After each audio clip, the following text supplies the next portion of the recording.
Alex Turner had finally achieved what he had been dreaming of for years. A brand new luxury sports car, a sleek midnight black coupe that gleamed under the sun like liquid obsidian. It was more than just a car to him. It was a symbol of his hard work, his independence, and the freedom to live life on his own terms. He had purchased it with the money he had saved after years of meticulous planning, late-night overtime, and sacrifices that no one around him seemed to notice. The suburban neighborhood he had moved into was quiet, picturesque and meticulously organized. Manicured lawns stretched as far as the eye could see, each house boasting perfectly aligned hedges and pristine driveways. But lurking behind this idyllic scenery was the neighborhood HOA, led by the notorious and intimidating Karen Whitmore, a woman who seemed to relish control more than civility. To the casual observer, she was the model of suburban perfection, always dressed immaculately and armed with a clipboard. To Alex, she was the embodiment of oppression, someone who wielded her power like a weapon to maintain her twisted vision of order. Alex had tried to keep a low profile, paying all dues promptly, following every minor regulation to the letter, and even tolerating Karen's endless nagging about lawn height and mailbox alignment. But the tension between them had been simmering since day one. Karen didn't just enforce the rules, she interpreted them in the most restrictive ways possible, often inventing new infractions on a whim. And Alex, who valued his freedom more than anything, had refused to let her control his life. On a particularly sunny Saturday morning, Alex parked his new car in his driveway, its glossy finish reflecting the golden rays of the sun. He had spent hours polishing it the night before, making sure every curve, every inch was flawless. He stepped back, admiring his work with a satisfied smile. Little did he know, the serenity of that moment was about to be shattered in a way he could never have anticipated. Across the street, Karen Whitmore observed him from her living room window, her face twisted with a mixture of envy and spite. Alex had seen the glare before, the silent judgments she seemed to issue to anyone who dared step out of line in her neighborhood. But today there was something different. Today her expression held a dark, almost sinister resolve. Karen stormed out of her house, her heels clicking sharply against the pavement. In her hand she carried a baseball bat, a ludicrously aggressive choice for what she claimed was a neighborhood inspection.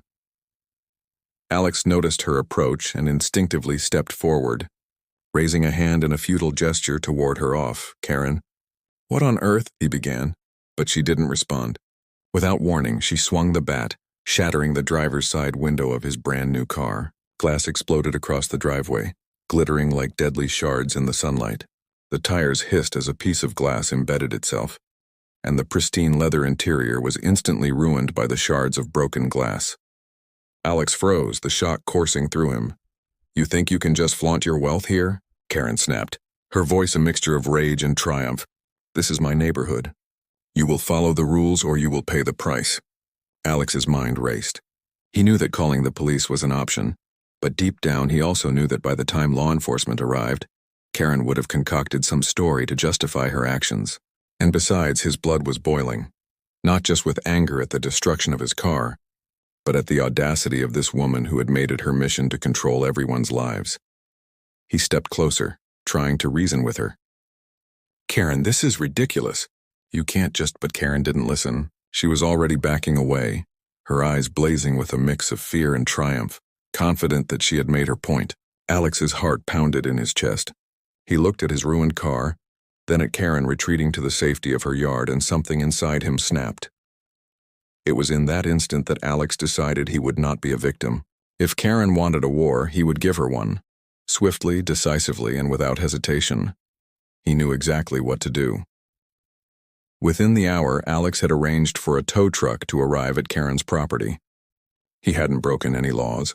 He had ensured that the tow company was fully licensed, and that the vehicle in question was, technically, parked in violation of a safety regulation he had discovered in the HOA's own rulebook. He smiled grimly, knowing the irony. Karen had spent her life enforcing rules she barely understood, and now those same rules would be turned against her. By the time the sun began to dip behind the trees, Karen's luxury SUV was being lifted onto the tow truck, her horrified screams echoing across the neighborhood. Neighbors peeked through blinds and windows, whispering in disbelief. Some tried to intervene, but Alex stayed calm. maintaining the appearance of a man who was simply exercising his rights. As the truck drove away with Karen's vehicle, Alex felt a mixture of satisfaction and unease. He had won the first battle, but he knew this war was far from over. Karen Whitmore was not the type to surrender gracefully, and deep down, Alex wondered just how far she would go to retaliate. That night, Alex sat in the darkness of his living room, staring at the remnants of his shattered car and the reflection of the streetlights through his window. The adrenaline had faded, replaced by a gnawing tension. He knew this was only the beginning, and the next move would define the course of their bitter conflict. Somewhere across the street, Karen plotted, her mind a whirlwind of revenge schemes. And Alex, for the first time in his life, realized that living in this perfect little neighborhood came with a cost he hadn't fully anticipated, a cost measured not in dollars, but in the sheer will to survive in a war fought over pride, power, and the right to live freely. The next morning, Alex awoke to the uneasy quiet of the neighborhood. Birds chirped, sprinklers hummed, and the occasional sound of a distant lawnmower cut through the air. On the surface, everything seemed normal, almost serene. But beneath that calm, a storm was brewing. A storm fueled by Karen Whitmore's fury and Alex's unshakable resolve. He walked to his kitchen, poured a cup of coffee, and peered out the window. Across the street, Karen's house looked strangely still. No movement, no sign of her usual morning routines. Alex had half a mind to feel guilty for towing her SUV, but the memory of his shattered car and Karen's manic grin silenced any hint of remorse. Then, the mailbox flag across the street shot up. Karen was awake, and judging by the pounding of her footsteps outside, she was ready to unleash the wrath he knew was coming. By mid-morning, the first signs of chaos emerged. Alex noticed his neighbors whispering in clusters, some walking past his property with wide eyes, others glancing over their shoulders as if anticipating an impending catastrophe. Karen had already begun mobilizing her allies within the HOA, those who thrived on control, on micromanaging others' lives, and on maintaining the rigid order she demanded. Alex knew what was coming: an official complaint, a barrage of letters demanding restitution, fines, maybe even a formal lawsuit. But he also knew he was prepared. He had documented everything, taken photos of the damage to his car, recorded the license plate numbers of the tow truck, and noted the exact sequence of events. He had even found loopholes in the HOA bylaws that Karen herself had neglected to follow. By late morning, Karen stormed into the neighborhood association office, a flurry of papers clutched in her manicured hands. "This is unacceptable," she screamed, her voice echoing in the sterile hallways. "Alex Turner destroyed my property. This cannot stand." The HOA secretary, a timid woman with glasses that slid down her nose, tried to intervene. "Mrs. Whitmore, I'm not sure this complaint," but Karen would not be stopped. Not sure? Do you even know who I am? This neighborhood listens to me and I demand immediate action." Word traveled fast. By mid-afternoon, Alex began receiving text messages from concerned neighbors, curious about the escalating drama. Some supported him silently, grateful that someone finally stood up to Karen's tyrannical reign. Others were hesitant, afraid of crossing her, fearing the wrath of a woman who seemed capable of inventing rules on the spot. Meanwhile, Alex's phone buzzed with a different kind of notification. The tow company had confirmed delivery of Karen's SUV to an impound lot. He smiled grimly, sipping his coffee. He had played his hand, and the first move had landed perfectly. But he knew Karen would retaliate, probably in a way far more dangerous than shattering glass or screaming threats. As the sun dipped toward the horizon, Karen appeared across the street, glaring at him from behind her window blinds. Alex met her eyes and held his gaze, his expression calm, unreadable, almost serene. It was a silent challenge, an unspoken message. The war was far from over, and he was ready for every battle she could throw at him. That night, Karen's retaliation took shape. Alex noticed his driveway light flicker repeatedly, and when he stepped outside, he discovered the first of many small sabotages.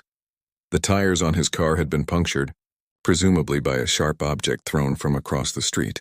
His blood boiled not just because of the damage, but because Karen had crossed a line he hadn't thought possible. Alex wasted no time.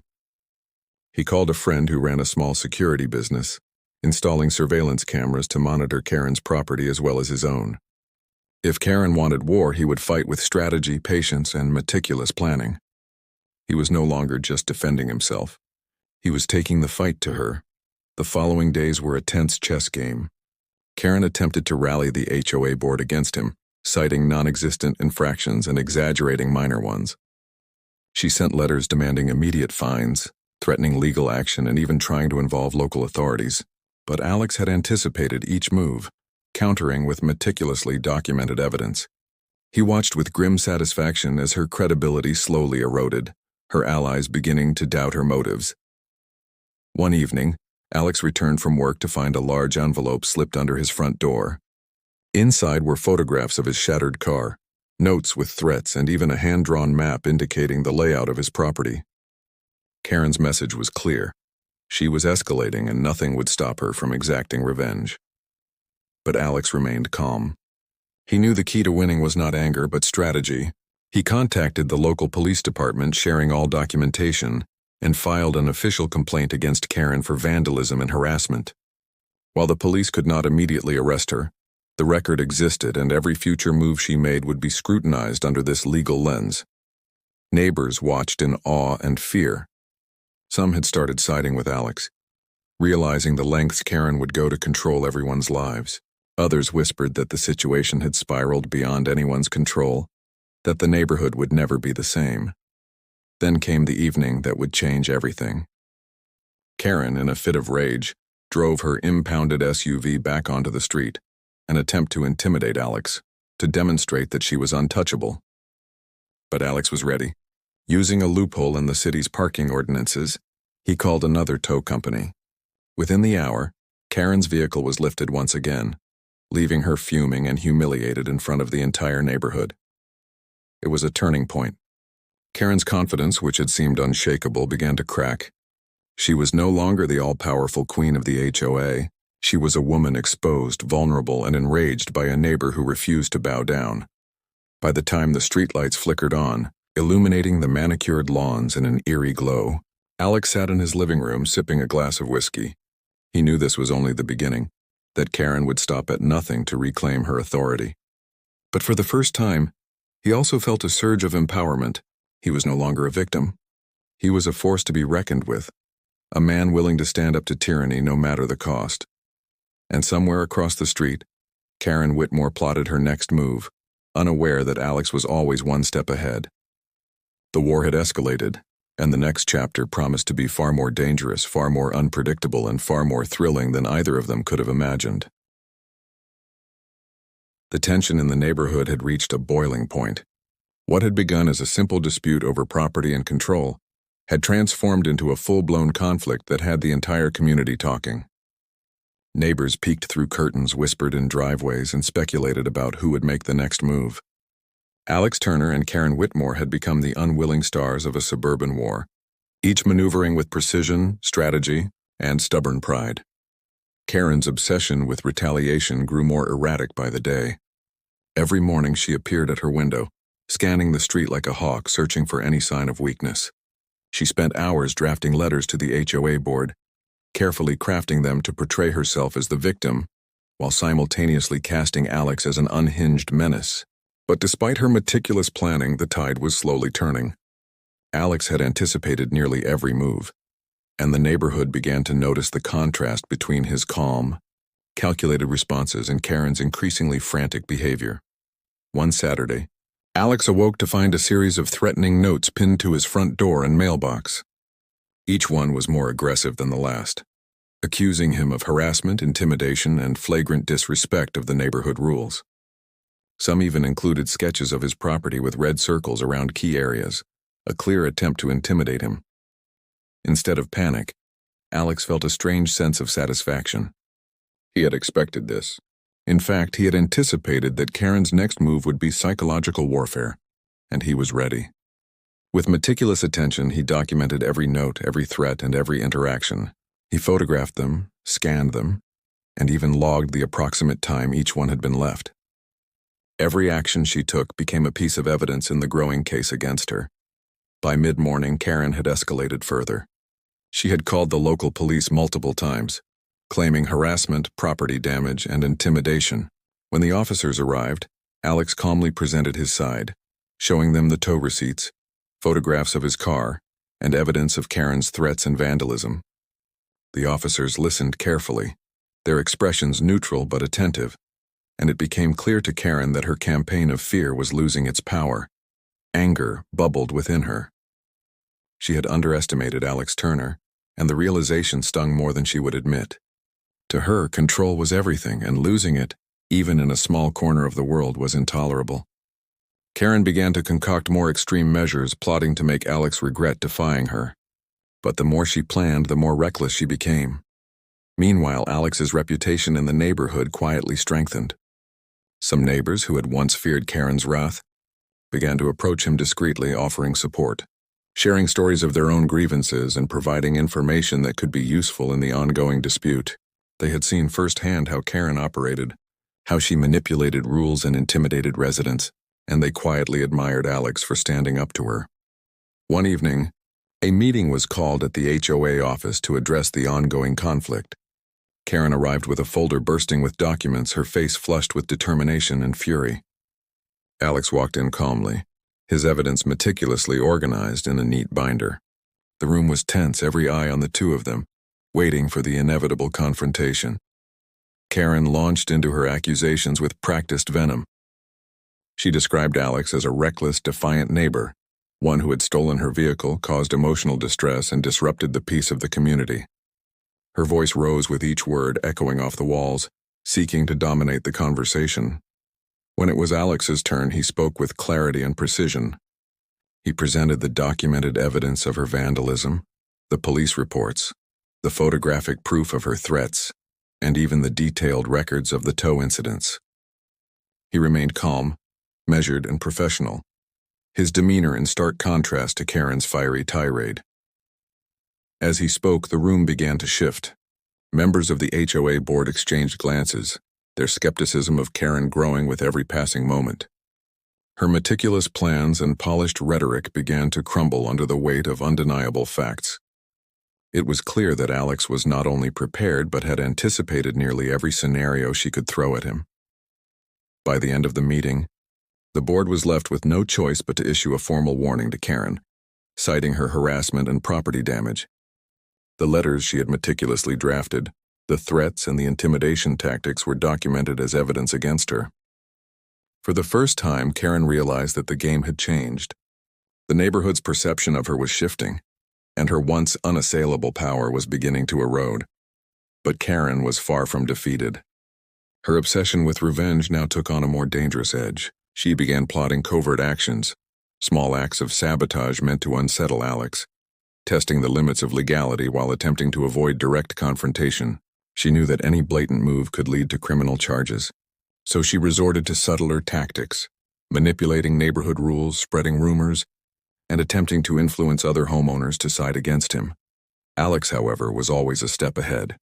He monitored the neighborhood carefully, documenting each suspicious action, installing additional security cameras, and maintaining open communication with neighbors who might witness her attempts. His strategic patience was paying off.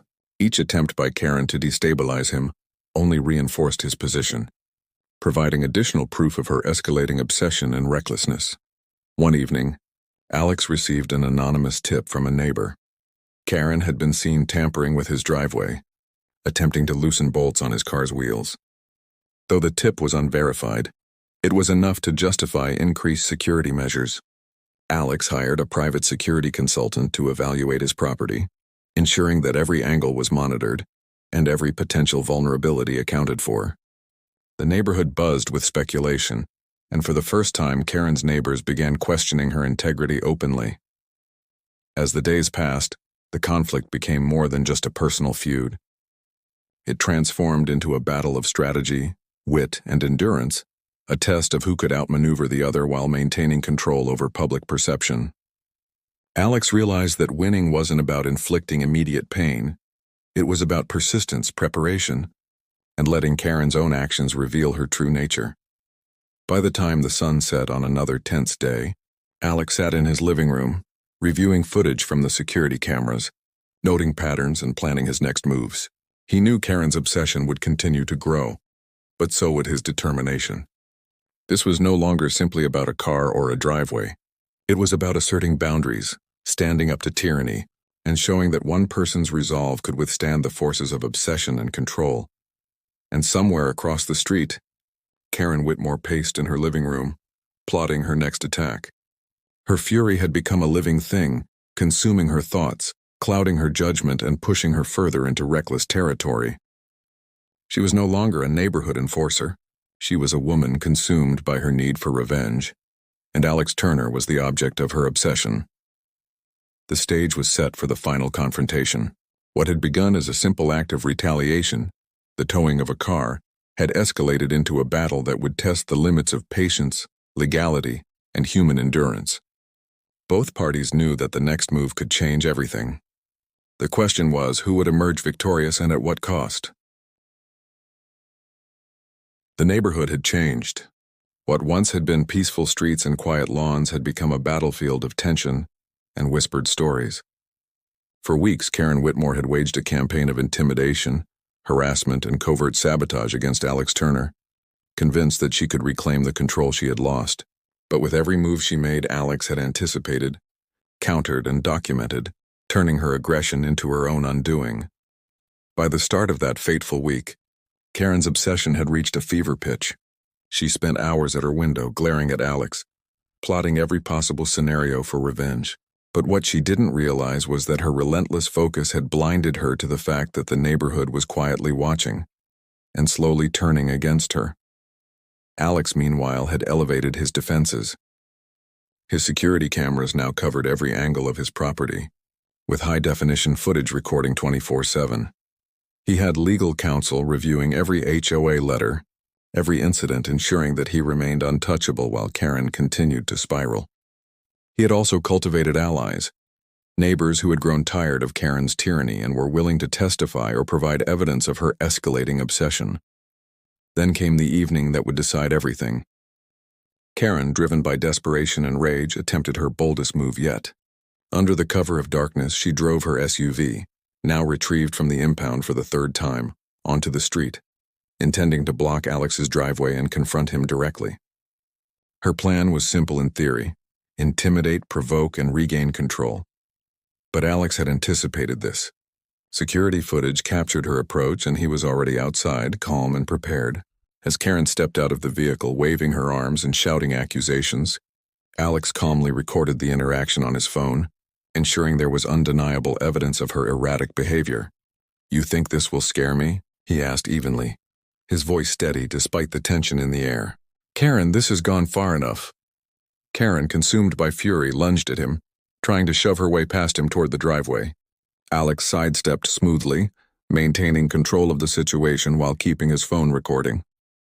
Her aggressive movement, caught on camera, was the final piece of evidence needed to illustrate her reckless behavior. Within minutes, the police arrived, summoned by a neighbor who had witnessed the confrontation. Karen, realizing her actions were being monitored and documented, attempted to retreat, but the damage had been done. The officers reviewed the footage Alex had captured, listened to witness statements, and finally issued a citation for harassment and reckless endangerment. Her reputation within the HOA and the neighborhood began to crumble before her very eyes. The HOA board convened an emergency session the following morning. Karen, expecting support, instead found herself facing scrutiny and formal reprimand.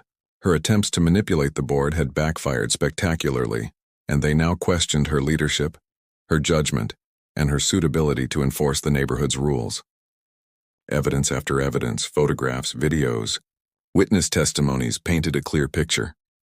Karen had overstepped every boundary, turning from enforcer to aggressor. As the board deliberated, Alex stood quietly, his demeanor calm but resolute. He had not sought conflict, but he had defended his rights and dignity.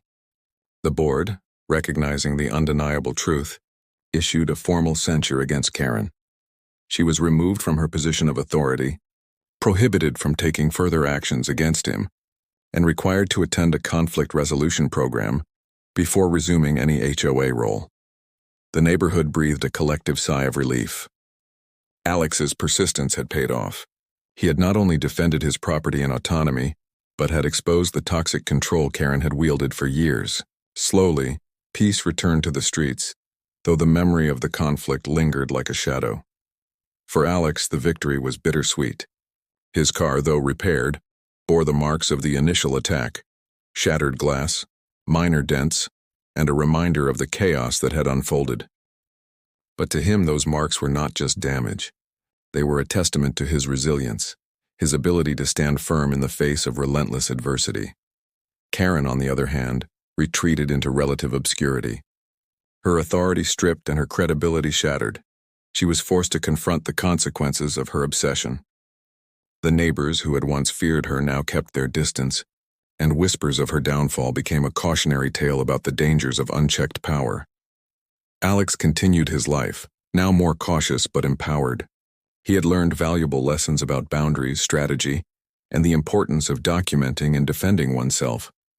His victory was not just personal, it was symbolic. In a world where control and intimidation could seem insurmountable, one person's steadfast resolve could make all the difference. As the sun set on the quiet streets of the neighborhood, Alex polished his car one last time, its glossy surface reflecting not just the golden light but the triumph of persistence and courage. He glanced across the street at Karen's house, where she sat silently behind her blinds, and felt a sense of closure. The war had ended, and he had emerged not only victorious but stronger, wiser, and more determined to live life on his own terms. In the end, it wasn't just about the car, the SUV, or the HOA.